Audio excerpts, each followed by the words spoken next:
Most welcome art and English online education channel. और आज का हमारा जो वीडियो है वो कक्षा 12वीं भाग 2 एनसीईआरटी की जो दूसरे नंबर की पुस्तक है उसका पाठ है। फर्स्ट पुस्तक मैं कवर कर चुका हूँ। जिन्होंने वो वीडियो नहीं देखे हैं वो चैनल की लिंक पर जाकर उन्हें आसानी से देख सकते हैं। मैं आप लोगों का पूरा कोर्स ऑनलाइन कवर करवा रहा हूं आर्ट का, तो इसलिए आप वीडियो को देखिए, चैनल को सब्सक्राइब कीजिए। एनसीईआरटी की और सीबीएसई की मैं एक से ये पार्ट चैप्टर हैं, इसलिए दोनों कवर होते चलेंगे। पाठ का नाम है जनसंख्या। जनसंख्या सभी लोग जानते हैं क्या होता है। लोगों की संख्या जनसंख्या होती है। वितरण, उसका वितरण किस प्रकार का है, कहाँ जनसंख्या कम है, कहाँ ज़्यादा है। घनत्व, जनसंख्या का घनत्व क्या होता है, उसकी वृद्धि क्या है और संगठन क्या है, ये मैं आज आपको समझाने वाला हूँ। देखिए, सबसे पहले हम पाठ के महत्वपूर्ण बिंदुओं को देख लेते हैं ताकि पाठ कवर हो जाए, क्योंकि पाठ इतना बड़ा है कि मैं पूरा पाठ नहीं पढ़ा सकता।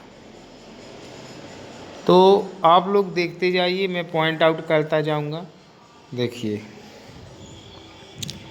भारत विश्व का दूसरा बड़ा जनसंख्या वाला देश है। ये बहुत बारी खाली स्थान में आ चुका है। जनसंख्या में भारत का दूसरा स्थान है और पहला किसका है? पहला चीन का है। भारत की जनसंख्या जो है उत्तरी अमेरिका, दक्षिण अमेरिका और ऑस्ट्रेलिया को मिलाकर कुल जनसंख्या से भी अधिक है। मतलब इन महाद्वीपों से ज़्यादा भारत की जनसंख्या है। ये क्वेश्चन भी कई बार ही आता है। भारत में पहली जनसंख्या 1972 में हुई थी। जनसंख्या की जनगणना, ये गलत प्रिंट हो गया है कंप्यूटर से, किंतु यह पूर्ण जनगणना नहीं थी।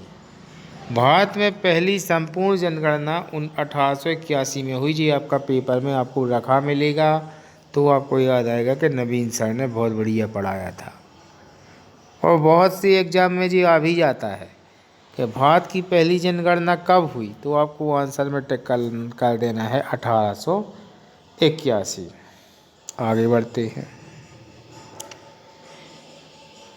सन 2011 की जनगणना के अनुसार भारत की कुल जनसंख्या 121 करोड़। याद रखना इस बात को, जो पेपर में क्वेश्चन आ जाएगा। ओके, 3 ऑप्शन आपके कवर हो गए हैं। आगे बढ़ते हैं। जी मेरा चैनल है, इस पर आप आर्ट और इंग्लिश के वीडियो प्रॉपर देख पा रहे हैं। इसको आप सब्सक्राइब करें, घंटी आइकॉन को दबाएं ताकि जब भी मैं आपको नया वीडियो बना कर दूँ आपको मिलता रहे। और इस पर आपको कक्षा 11वीं और कक्षा 12वीं ऑनलाइन कोर्स आर्ट का मिलेगा। जो स्टूडेंट चाहते हैं, 1100 रुपये फ़ीस है। और जो पढ़ रहे हैं उनका भी फीडबैक बढ़िया है, अच्छी प्रॉपर पढ़ाई चल रही है। आगे बढ़ते हैं। अच्छा, इसके लिए आपको क्या करना होगा? इसके लिए आपको इस नंबर, व्हाट्सएप नंबर है, इस पर मुझसे जुड़ना होगा। आपको लिखना पड़ेगा ज्वाइन, क्लास का नाम, स्कूल का नाम और विषय। आपको फ्री ऑफ कॉस्ट पूरी आर्ट की पढ़ाई मिलेगी। आपको जो 1100 रुपये लग रहे हैं, ये आपको PDF फाइल्स के लग रहे हैं। आगे बढ़ते हैं।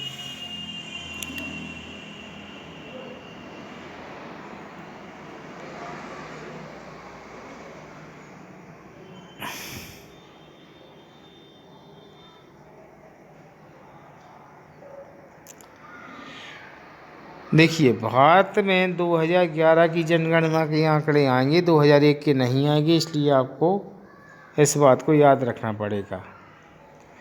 2001 की जनगणना में भारत की वार्षिक वृद्धि दर 2.4 थी, लेकिन अब वो रह गई है 1.76। ठीक है।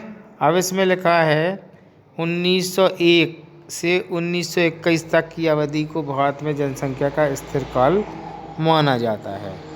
ठीक है।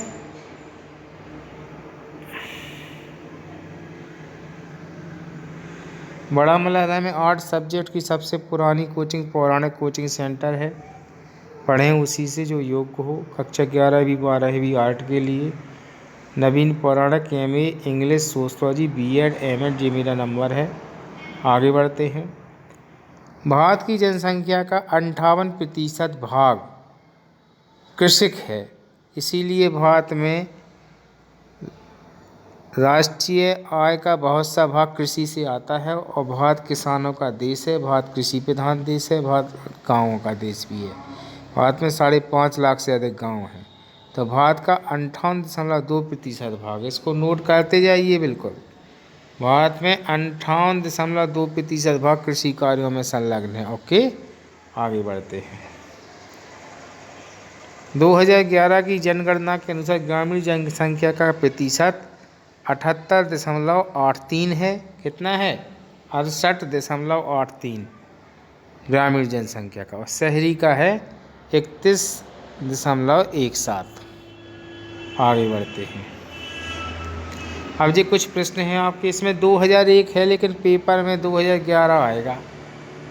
सन 2001 की जनगणना के अनुसार भारत की जनसंख्या निम्नलिखित में से क्या थी? तो सबको पता है 102 करोड़। लेकिन अगर 2011 की जनगणना आपके लिए आती है, उसमें लिखा, तो आपको 121 करोड़ लिखना पड़ेगा, नहीं तो आपका गलत हो जाएगा। देखिए ये वाला जो आंकड़ा है ये है 2001 की जनगणना के अनुसार। जनगणना प्रत्येक 10 वर्ष में होती है, और ये वाला आंकड़ा है ना, ये वाला, ये 2011 का है। तो पेपर में आप देख लेना कि 2001 आया कि 2011 आया। ओके, आगे बढ़ते हैं। निम्नलिखित राज्यों में से किस एक राज्य में जनसंख्या घनत्व तो सबसे ज़्यादा है? तो देखिए सब 2011 की जनगणना के अनुसार पश्चिम बंगाल में है, इस बात को याद रखना। और 2001 की जनगणना के अनुसार देखिए इसमें लिखा है पश्चिम बंगाल। 2011 की जनगणना के अनुसार बिहार का जनसंख्या घनत्व सर्वाधिक है, ये 2001। इसको आप ध्यान रखना कि 2001 का आंकड़ा आया है कि 2011 का। अब देखिए इसमें 2001 लिखा, तो इसके लिए आप नगरीय जनसंख्या तमिलनाडु में ज़्यादा है, ये मोस्ट नहीं है। कन्फ्यूजिंग वाले क्वेश्चन आपके पेपर में बहुत कम आते हैं, ये क्वेश्चन मोस्ट है, इसको देखिए। निम्नलिखित में से कौन सा भाषा समूह भारत में सर्वाधिक है? तो सबसे ज़्यादा भाषा समूह अपने यहाँ है आर्य भाषा वालों का। किसका है? आर्य भाषा। अब आर्य भाषा में कौन सी भाषा आती है पता? हिंदी। हिंदी आती है, तो सबसे ज़्यादा भारत देश के लोग हिंदी बोलते हैं, तो आप टिक कर देना। क्वेश्चन है, भारत के अत्यंत शुष्क, उष्ण और शुष्क तथा अत्यंत शीत और आर्द्र प्रदेशों में जनसंख्या कम क्यों है? आप सभी जानते हैं कि जनसंख्या कम क्यों है। इसलिए है कि जनसंख्या के वितरण को प्रभावित करने वाले कारकों में जलवायु के घटक जैसे वर्षा, अति शीत मतलब ठंड, तापमान व आर्द्रता मुख्य भूमिका निभाती हैं। राजस्थान का थार मरुस्थल है ना, थार क्षेत्र, उसमें उष्णता और शुष्कता के कारण वहाँ जनसंख्या कम पाई जाती है। मेघालय, सुंदरबन और जम्मू कश्मीर, लेह लद्दाख में भी जनसंख्या कम पाई जाती है क्योंकि ठंड बहुत ज़्यादा बढ़ती है। तो जलवायु कारक के कारण ऐसा होता है। आगे बढ़ते हैं। भारत में किन राज्यों में विशाल जनसंख्या है? तो भारत के 5-6 राज्य आप याद कर लीजिए। उत्तर प्रदेश 1 नंबर, बिहार 2 नंबर, पश्चिम बंगाल 3 नंबर। ये राज्य हैं इनमें सबसे ज़्यादा जनसंख्या पाई जाती है, इसलिए आप पर ये बन जाना चाहिए। उड़ीसा है। 5-6 राज्य याद कर लीजिए। भारत के कुछ राज्यों में अन्य राज्यों की अपेक्षा श्रम सहभागिता जी मोस्ट नहीं है, लेकिन PDF में मैं आपको सब पहुंचा दूंगा। कृषि सेक्टर में भारतीय किसान श्रमिकों का सर्वाधिक अंश संलग्न है। मैंने आपसे पहले भी कह दिया है कि भारत एक कृषि प्रधान देश है। कैसा देश है? कृषि प्रधान। और यह गाँवों का देश है। यहाँ के अधिकांश लोगों का व्यवसाय कृषि है। तो जब अधिकांश लोगों का व्यवसाय कृषि है तो अधिकांश लोग उसी सेक्टर में काम करेंगे ना, तो इसीलिए आपको ये बनाकर ऐसा लिख देना है।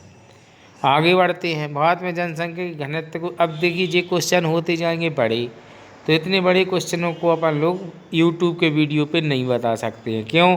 क्योंकि वीडियो बड़ा हो जाएगा, है ना। ये मैं आपको PDF इनका सेंड कर दूंगा। अब कुछ महत्वपूर्ण क्वेश्चन देख लीजिए। भारत में प्रथम संपूर्ण जनगणना कब हुई?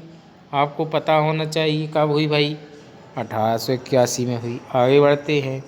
जनसंख्या वृद्धि से क्या अभिप्राय है, वेरी मोस्ट, जो पेपर में आ जाएगा, आप ध्यान रखना इसको।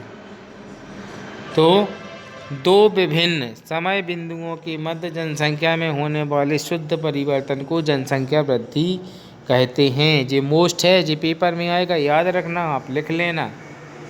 अब है जननांग की विशेषताओं के अंतर्गत किन बातों का अध्ययन किया जाता है। सभी को पता है कि जननांकिकीय के अंतर्गत सामाजिक, सांस्कृतिक, आर्थिक विशेषताओं का अध्ययन किया जाता है। आप सभी को आयु, लिंग, इनका अध्ययन होता है। देखिए कितनी चीज़ों का अध्ययन होता है, मैं टिक कर देता हूँ, अब पर बन भी जाएगा।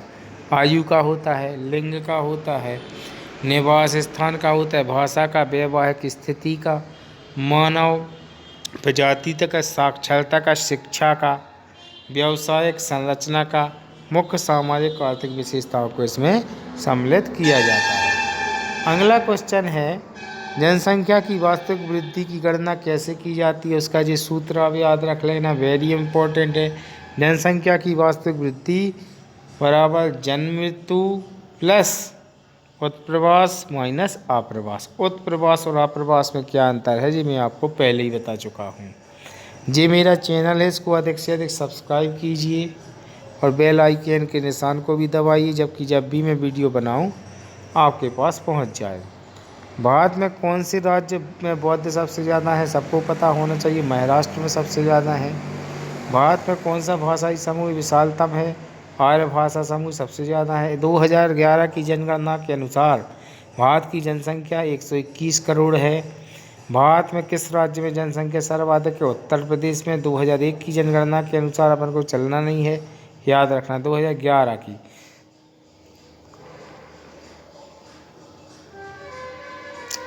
श्रम की प्रतिभागिता दर क्या होती है, कुल जनसंख्या में कार्यरत जनसंख्या के प्रतिशत अनुपात को श्रम की प्रतिभागिता दर कहते हैं।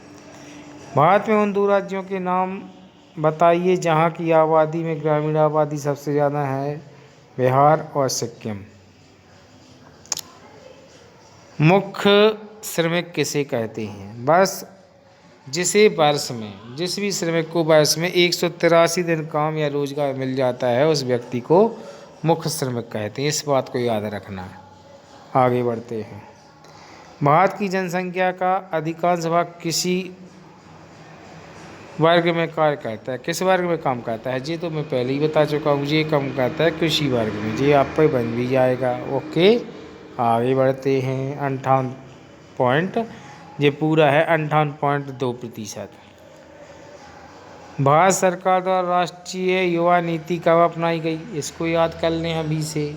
भारत सरकार द्वारा 2003 में, सन 2003 में राष्ट्रीय युवा नीति अपनाई गई। इसकी निम्नलिखित विशेषताएं उद्देश्य हैं, युवाओं व किशोरों का चहुमुखी विकास करना, उनके गुणों को बेहतर मार्गदर्शन देना, उनमें देशभक्ति और उत्तरदायी नागरिकता के गुणों को बढ़ाना। जनसंख्या घनत्व तो क्या है, वेरी मोस्ट, पेपर में आ जाएगा, मोस्ट लिख दो इस पे। जनसंख्या के घनत्व को प्रति इकाई क्षेत्र में रहने वाले व्यक्तियों की संख्या द्वारा अभिव्यक्त किया जाता है, अर्थात प्रति इकाई क्षेत्र में रहने वाले व्यक्तियों की जनसंख्या को जनसंख्या घनत्व कहते हैं। सूत्र है जनसंख्या का घनत्व बराबर जनसंख्या बटे क्षेत्रफल। जनसंख्या के वितरण को प्रभावित करने वाले कारक बहुत सारे होते हैं, उन्हें मैं आपको सिर्फ हेडलाइन समझाऊंगा। भू आकृति, मतलब जहाँ का धरातल अच्छा समतल होता है वहाँ अधिक जनसंख्या पाई जाती है, और जहाँ पहाड़ पर्वत होते हैं वहाँ कम जनसंख्या पाई जाती है। जल की उपलब्धता, जहाँ जल की उपलब्धता होती है, क्योंकि जल है तो कल है, वहाँ अधिक लोग निवास करते हैं, और जहाँ जल की कमी है, जैसे रेगिस्तान है, तो वहाँ कम लोग निवास करते हैं। जलवायु, जहाँ की जलवायु अच्छी होती है, मानव स्वास्थ्य के लिए उपयुक्त होती है, वहाँ अधिक लोग रहते हैं, और जहाँ जलवायु खराब होती है, विषम होती है, शुष्क होती है, अति वर्षा होती है, वहाँ कम लोग निवास करते हैं। औद्योगिक विकास, जहाँ का औद्योगिक विकास अच्छा होगा वहाँ अधिक जनसंख्या रहेगी, और जहाँ का नहीं होगा वहाँ कम जनसंख्या रहेगी। औद्योगिक विकास के बाद आपका है कृषि क्षेत्र, परिवहन के साधन, खनिजों की उपलब्धता, बहुत सारे पॉइंट हैं, आप 2-2 पॉइंट लिख देंगे तो 20 लाइन का आंसर बन जाएगा। 10 हेडलाइन मैंने आपको छोड़ रखी है। भारत में 4 भाषा परिवार कौन से हैं? भारत के 4 भाषा परिवार आप सभी को आने चाहिए। सबसे पहले है भारतीय यूरोपीय, जिसे आर्य कहते हैं। ये बोलने वाले लोग कहाँ हैं? उत्तर प्रदेश, बिहार, मध्य प्रदेश, द्रविड़। दूसरे नंबर पर है ऑस्ट्रिक और चीनी तिब्बती। आगे बढ़ते हैं। 4 भाषा समूह ये हो गए। भाषा परिवारों की विशेषताएं। भारतीय यूरोपीय कुल जनसंख्या का लगभग 3/4 भाग आर्य भाषा बोलता है। इस परिवार की भाषा का संकेंद्रण पूरे उत्तरी भारत में है। द्रविड़ भाषा परिवार कुल जनसंख्या का 5वां भाग ये भाषा बोलता है। याद रखना इस बात को। जनसंख्या वृद्धि दर क्या है जी मैं आपको पहले ही बता चुका हूँ। ये मेरा प्यारा भारत देश है। इसका नक्शा 5 मिनट में आप बना सकते हैं, ये मैंने पहले ही बता दिया। और ये कुछ क्वेश्चन की कटिंग है जो मैं आपको PDF में सेंड कर दूंगा, तो आप समझ लेना। अब माध्यमिक शिक्षा मंडल जो भोपाल है उसने कुछ ब्लूप्रिंट अपने क्वेश्चन जारी किए थे, उनके जी आप पर बन जाने चाहिए। भारत में पहली संपूर्ण जनगणना कब हुई? मैंने आपको पहले ही बता दिया है। कब हुई बताइए आप लोग? 1881। ओके, आगे बढ़ते हैं। विश्व की जनसंख्या में भारत का स्थान कितना है? ये भी पहले बता चुका हूँ। दूसरा पहला चीन का है, याद रखना सभी स्टूडेंट्स। तीसरा है प्रति इकाई क्षेत्रफल में व्यक्तियों की संख्या को क्या कहते हैं? सबको पता है, प्रति इकाई क्षेत्र में रहने वाले व्यक्तियों की संख्या को जनसंख्या घनत्व कहते हैं। आगे बढ़ते हैं। मुख्य श्रमिक कौन है? मुख्य श्रमिक वो है जिसे वर्ष में 183 दिन काम मिलता है, पहले ही बता चुका हूँ। भारत के किस राज्य में जनसंख्या घनत्व सर्वाधिक पाया जाता है? वर्तमान में तो अब पश्चिम बंगाल में सबसे ज़्यादा जनसंख्या घनत्व है, क्योंकि 2 करोड़ रोहिंग्या वहाँ आके बस गए हैं। आगे देखते हैं। भारत में विशालतम भाषाई समूह कौन सा है? सभी को पता है, भारतीय आर्य हैं जो हिंदी बोलते हैं। आ गई बात समझ में? आगे बढ़ो। भारत का जनसंख्या घनत्व 2011 की जनगणना के अनुसार आप लोगों को बताना है। इसके आगे देखिए क्या है। देखिए इसमें अलग अलग किताबें और अलग अलग गाइडें अलग अलग उदाहरण दे रही हैं। ओके, कुछ कहती हैं 375। तो इसमें क्या है कि कुछ टीचर गाइड बस पढ़े रहते हैं तो उन्हें वही याद रहता है, इसलिए वो बच्चों का गलत कर देती हैं इसमें। ठीक है, आगे बढ़ते हैं। भारत की सर्वाधिक जनसंख्या बसी है। भारत में सर्वाधिक जनसंख्या कहाँ बसी है? हम सभी जानते हैं मैदानों में। मैदानों में कौन में? उत्तर के विशाल मैदान में। बोलो आई बात समझ में कि नहीं आई? उत्तर के मैदान। ओके, अगला है सर्वाधिक विरल जनसंख्या वाला राज्य। ये कुछ मैं आपके लिए छोड़ रहा हूँ, आप मुझे इसके कमेंट सेक्शन में लिखिए। अगर आप पर नहीं बनते तो मैं फिर आपको सेंड करूँगा, क्योंकि कुछ मेहनत आपको भी करनी है। ठीक है, इसके बाद है, इसमें लिखा है जनसंख्या वृद्धि का एक कारण है। क्या कारण है जनसंख्या वृद्धि का? बताइए। सामाजिक सुरक्षा, कृषि, भय के पीड़ा। जनसंख्या वृद्धि का एक कारण है सामाजिक सुरक्षा। आपने देखा होगा जब लड़ाई होती है ना तो लोग कहते हैं कि मुझसे पंगा मत लेना, मेरे परिवार में 100 लोग हैं। कितने लोग हैं? 100। तो जनसंख्या वृद्धि का कारण होता है सामाजिक सुरक्षा। आगे बढ़ते हैं। द्रविड़ भाषाभाषी परिवार का क्षेत्र सभी को पता है, दक्षिण भारत में आबाद हैं ये द्रविड़ भाषा बोलने वाले। द्रविड़ भाषा बोलने वाले कहाँ आबाद हैं बताइए? दक्षिण भारत में है। राहुल द्रविड़ का नाम सुना है आपने? राहुल और द्रविड़। हाँ, तो आपको अब सब याद आ गया होगा। ये कुछ क्वेश्चन है बोर्ड मंडल के, इनके मैं सभी की आंसर दे चुका हूँ। आप अगर इस चैनल पर मेरी PDF इस वीडियो की चाहते हैं तो आपको मेरे चैनल को ज्वाइन करना पड़ेगा। आई होप आपको ये वीडियो समझ में आ गया होगा। थैंक यू, धन्यवाद।